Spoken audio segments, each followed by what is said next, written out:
Hello students, last session we had studied about microsporogenesis, which included how the development of microspores takes place, and we had studied about pollen grain, the structure and the content of pollen grain. Now in sexual reproduction, the second important part is pistil. Pistil is the female reproductive structure that we find in a flower.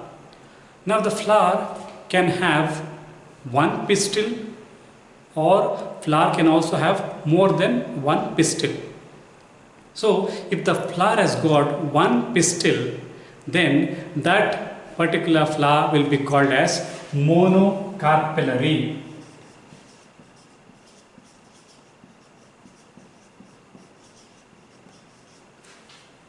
Must remember, some times ago I had mentioned that pistil also known as carpel. So pistil also refers to carpel, and therefore if a flower has got one pistil or one carpel, that is called as monocarpellary. Similarly, if the flower has got more than one pistil, then it becomes multicarpellary. So flower can be monocarpellary or it can also be multicarpellary. Now we have no problem when there is only one pistil. The question arises when it is multicarpellary. When there are more than 2-3 carpels, what is their condition? Are they all free or are they fused? That is a question that you and I can ask. And therefore, when in a multicarpellary condition, if the carpels are free, that condition is called as apocarpus.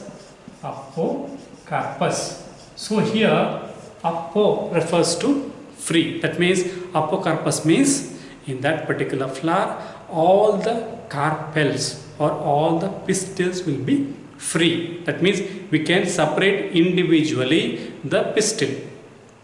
Whereas if the carpels are fused to one another, then that particular carpus will be called as syncarpus. So again, here the word syn refers to fusion. You must have heard about syngamy, the fusion of male and female gamete. So similarly, here the word syncarpus refers to the fusion of pistils, and therefore if there is one carpel, it is monocarpellary. If there are more than 2 carpels, it is multicarpellary. And in multicarpellary system, if the carpels are free, then that is called as apocarpus, and if the carpels are fused to one another, and that is called as syncarpus. Now what does each individual pistil consist of, or each individual carpel consists of? It consists of mainly 3 parts. So if I have to draw a diagram of this particular carpel, it will look somewhat like this. It has got a tip and then a long slender portion, and then this is the basal part. Okay, and this is the thalamus that we have studied already. So the first part, the top part of this will be called as stigma, which all of us, we know it. And then the slender part is called as style, and the lower basal part is called as ovary. So therefore, typical carpel or pistil consists of stigma, style and ovary.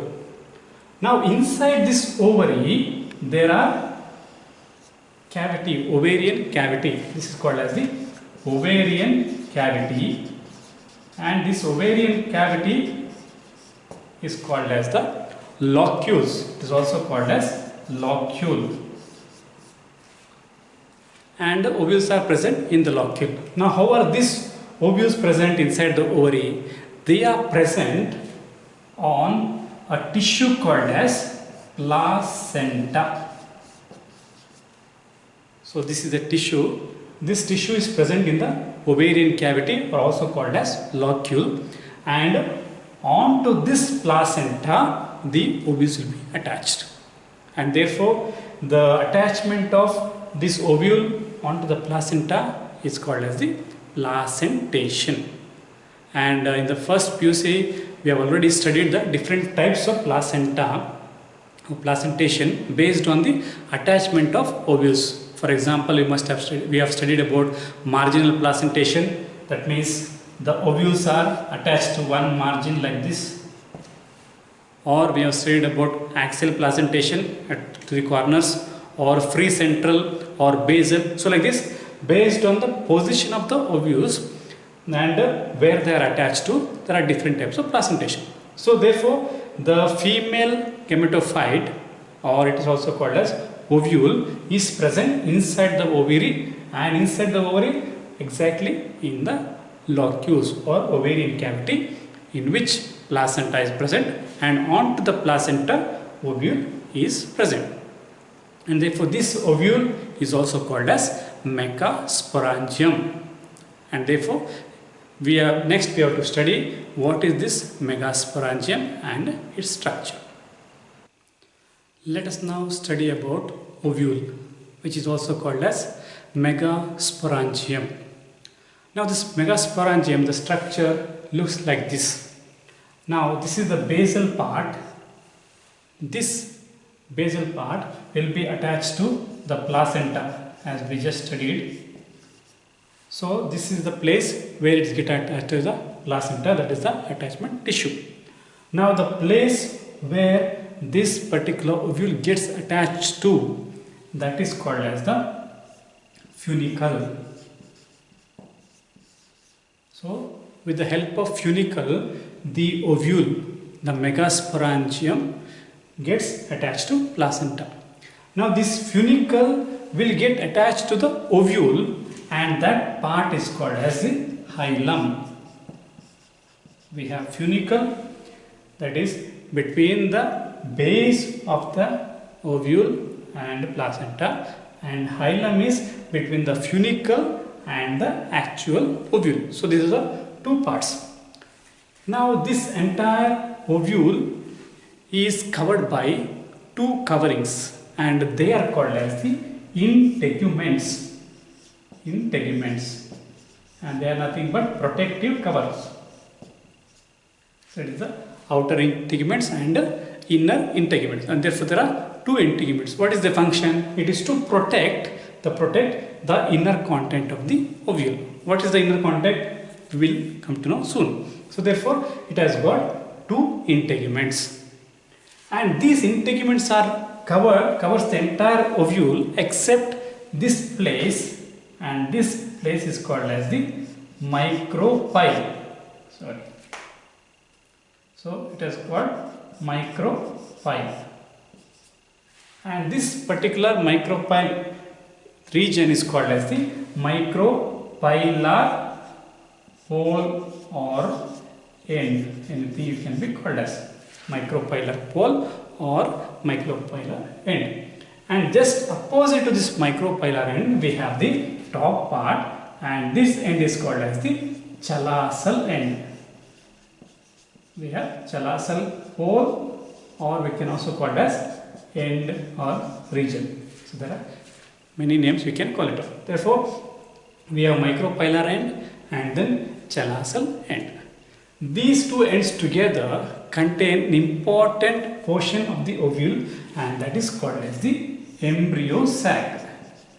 And this is the embryo sac. So this is the most important thing in this. This is called as the female gametophyte. This will be interacting with the male gamete, and therefore this will be the female gamete, and it is present inside the ovule. Now surrounding this embryo sac there is a tissue, and that tissue is called as nucellus. Okay, not nucleus but nucellus. What is the role of nucellus? This nucellus provides nourishment to this embryo sac, because inside the embryo sac we have female gamete, and therefore to nourish it we have this nucellus. And therefore these are the different parts of ovule. Okay, beginning with funicle, the base of the ovule, and then we have hilum, where the actual ovule gets attached to the base, and then we have the two integuments, two coverings of ovule, and two regions or two poles, micropylar pole and chalazal pole or chalazal end. And inside these integuments we have nutritive tissue, which is called as the nucellus, and then inside the nucellus we have embryo sac, which contains female gametophyte, female egg. That means the egg, which is also called as the female gamete, and therefore this will be the structure of ovule. Next we have to study how does this ovule arise, or in other words, how does the female gamete get processed, and that will be called as the megasporogenesis. That is the production of megaspore, and therefore we will soon study about megasporogenesis.